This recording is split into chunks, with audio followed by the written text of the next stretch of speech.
How does understanding the Nyquist plot allow for the optimization of electrode materials to enhance performance in practical applications such as batteries, capacitors, or fuel cells? What is the galvanostatic intermittent titration technique (GITT), and how was it originally proposed by the German scientist W. Wepner? Why is the GITT considered an effective electrochemical tool, and what makes it particularly useful for determining the diffusion rate of ions in electrode materials? Can Davis Zurns manufacture solid-state sodium-ion batteries made from seawater in Latvia? How does the basic principle of GITT work, and what role does applying a constant current to the measurement system play in the process? What happens when the current is cut off after a period of time in the GITT experiment, and how does this interruption influence the behavior of the system?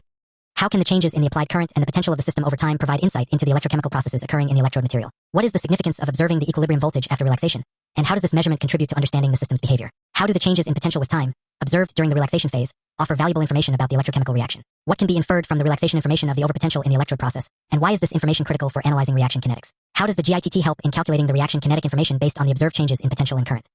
In what ways does GITT provide a deeper understanding of ion diffusion within electrode materials, and how can this knowledge be applied to optimize electrode performance in energy storage devices like batteries or capacitors? How can the diffusion rate determined by GITT be used to evaluate the effectiveness of different electrode materials and their potential for high-performance electrochemical applications? What conditions must the system meet in order to calculate the lithium-ion diffusion coefficient, and why are these conditions important for ensuring the accuracy of the calculation? How does the isothermal adiabatic nature of the electrode system contribute to the calculation of the lithium-ion diffusion coefficient, and why is this condition necessary for the process? What does it mean for the electrode system to be isothermal, and why must the system remain adiabatic in this context?